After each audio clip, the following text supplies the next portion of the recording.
आगे के बचे हुए स्टेंजास पोइट्री से है 12th में। ला बेल डेम सन्स मर्जी, ठीक है। निर्दयी एक ऐसी स्त्री जो सुंदर थी, जिसने सरदार को अपने प्यार में फंसा लिया था, ठीक है। वास्तविक प्रेम नहीं था, लेकिन सरदार जो था उसकी सुंदरता पर मोहित हो गया, वो भी उसे प्रेम करने लगा था। इसके पहले 8th स्टेंजा में मैंने आपको बताया था कि वो बहुत ही, जब गुफा में उसको ले जाती है तो काफी सिसक कर रोती है, कभी उसको चुप कराता है, ठीक है। उसके बाद देखते हैं क्या हुआ। ये बता रहा है, सरदार जो है कवि को आंसर दे रहा है। And there she lulled me asleep, and there, फिर वहां जो है शी ल्यूल्ड मतलब मीठा मीठा गाना, मधुर गाना, मनमोहक गीत गा करके मी एस्लीप, उसने मुझे सुला दिया। अच्छे अच्छे बढ़िया से सुंदर से गीत, लुभावने या मनमोहक गीत समझ लीजिए कि उसने गाकर मुझे सुला दिया। एंड देयर आई ड्रीम्ड, और फिर मैंने क्या किया, जब मैं सो गया तो मैंने स्वप्न देखा। जब मैंने स्वप्न देखा, आह ओ बी टाइट, कि मैंने स्वप्न देखा कि सर्वनाश हो गया है, सब कुछ नष्ट हो गया है, बर्बाद हो गया है, सब कुछ लुट गया है मेरा। एंड द लास्टेस्ट ड्रीम, लेटेस्ट कहने का मतलब है अंतिम, आखिरी। ड्रीम स्वप्न था, आई एवर ड्रीम्ड, जो मैंने देखा था वो मेरा अंतिम स्वप्न था, मतलब आखिरी स्वप्न था। On the cold hill side, hill side के किनारे, यानी कि ठंडी ठंडी पहाड़ियों के साइड पर था वो, ठीक है। क्योंकि वो स्वप्न कहाँ देख रहा था तो गुफा में, लेकिन जब वो जागा तो उसने अपने आप को ठंडी पहाड़ी के साइड पर पाता है। तो कह रहा है ठंडी पहाड़ियों पर वह मेरा अंतिम स्वप्न था। कभी उसके बाद कभी ठीक से सो ही नहीं पाया, उसकी नींद ही चली गई।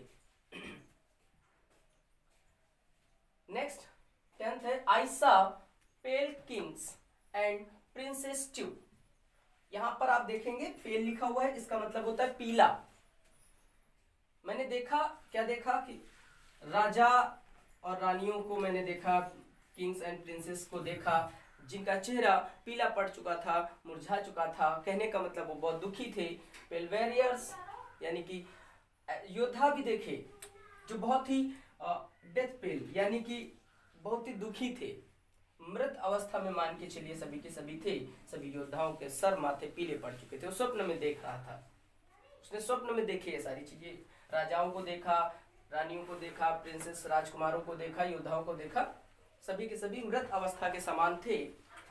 They were all, वे सभी के सभी क्या कर रहे थे? They cried, सभी के सभी क्राइड कर रहे थे, चिल्ला चिल्ला कर, चीख चीख कर कह रहे थे, ला बेल डेम सन्स मर्जी, यह निर्दयी स्त्री, निष्ठुर स्त्री जो सुंदर है, छोकरी है, अच्छी बात है, लेकिन वो चिल्ला चिल्ला के कह रहे थे कि ये सुंदर स्त्री निष्ठुर है, दयाहीन है, hath thee in trap, ये तुमको नष्ट कर देगी, बर्बाद कर देगी। तो ये थे 9th और 10th स्टेंजा। आइए देखते हैं stanza 11th। I saw their starved lips in the loom। देखिए starved का मतलब होता है सूखा होना, loom का मतलब है अंधकार। तो I saw मैंने देखा, मैंने स्वप्न में देखा। ये नाइट जो है पोएट को बता रहा है, सरदार कवि को बता रहा है कि मैं जब स्वप्न देख रहा था तो उसमें उसने क्या देखा और किसने किसको क्या कहा, देखिएगा। I saw their starved lips, मैंने उनके सूखे हुए होठों को देखा। किनके? जो राजा महाराजा थे, राजकुमार थे, जो योद्धा थे, जो मृत अवस्था के समान पड़े हुए मैंने स्वप्न में देखे, उनके जो सूखे ओठ थे मैंने उन्हें देखे। इन द लूम, अंधकार में मैंने उनके सूखे ओठों को देखा। विद हरिड वार्निंग, जो एक भयंकर चेतावनी दे रहे थे। हरिड का मतलब है भयंकर, चेतावनी दे रहे थे, वार्निंग कर रहे थे कि गैप वाइट, कि उससे दूर रहें, उस निर्दयी निष्ठुर स्त्री से दूर रहने के लिए। एंड आई अवेक, और जब मैं जागा, एंड फाउंड मी हियर, तो जब मैं जागा तो मैंने अपने आप को यहाँ पाया। उससे कह रहा है कि मैं यहाँ पर मैंने अपने आप को पाया। कहाँ पर?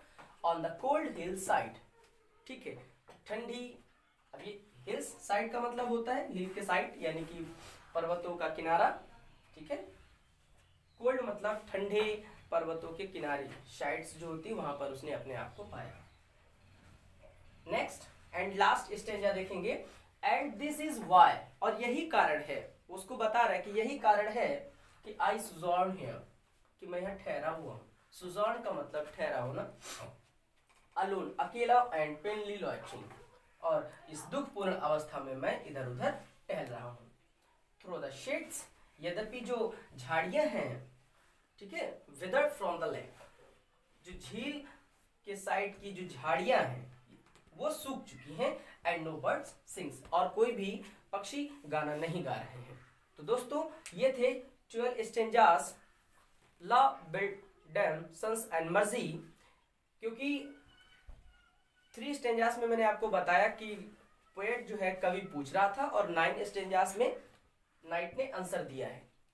तो उसने पूछा था कि आप यहाँ अस्त व्यस्त इस दशा में जो है दुखी अवस्था में यहाँ क्या कर रहे हैं, इस जंगल में अकेले क्यों टहल रहे हैं, ठंडी का मौसम आ चुका है, फसलें पक चुकी हैं, कोई पक्षी गीत नहीं गा रहे हैं। तो उस वक्त जब उसने वो पूछा था तो ये सारे आंसरिंग मतलब हर स्टेंजास में जो सरदार है वो आंसर दे रहा था। तो जो सरदार के साथ हुआ वो आपके साथ ना हो, आपके अपनों के साथ ना हो। तो आप लोग ब्यूटी ऑफ ट्री ब्यूटी वाला जो चैप्टर है द ट्री ब्यूटी, उससे आप सीख लेंगे। सुंदरता के प्रति मोहित होना एक अच्छी बात है, बट लेकिन इतना भी ना हो कि अपना नुकसान कर ले या गलत रास्ते पर चले जाएं, ठीक है। तो बी अवेयर, ठीक है। आप लोग देखते रहिए जगत क्लासेस। अगर अच्छा लगे तो लाइक और सब्सक्राइब कीजिएगा। तब तक के लिए नमस्कार, बाय बाय।